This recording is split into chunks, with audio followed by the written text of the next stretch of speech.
بسم الله الرحمن الرحيم اعوذ باللہ من الشیطان الرجیم بسم اللہ الرحمن الرحیم اللہم صلی علی محمد و آل محمد۔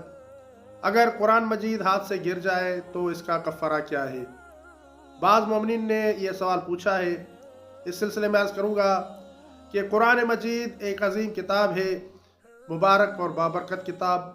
یہ وہ کلام ہے کہ جس کلام کے بارے میں اللہ تعالیٰ ارشاد فرماتا ہے الف لام میم ذالک الکتاب لا ریب فیہ، کہ اس کتاب میں کسی ریب کی، فریب کی، دھوکے کی گنجائش نہیں ہے۔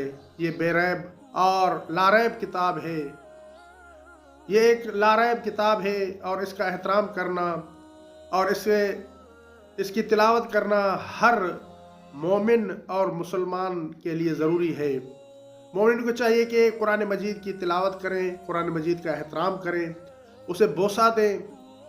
اب اگر کسی بچے کے ہاتھ سے یا کسی بڑے کے ہاتھ سے قرآن مجید نیچے گر جائے تو اس کا کفارہ کیا ہے؟ اس کا کوئی کفارہ نہیں ہے۔ ہاں، ایک بات ضروری ہے اور وہ بات یہ ہے کہ قرآن مجید کی آپ تلاوت کیا کریں۔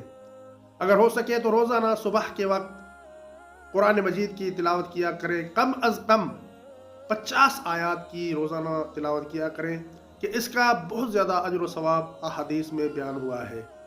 البتہ اگر قرآن مجید آپ کے ہاتھ سے گر گیا تو اسے اٹھائیں، اسے بوسہ دیں اور اس کی تلاوت کریں، اور قرآن مجید کی تلاوت کرنا ہی اصل میں اس کا کفارہ ہے۔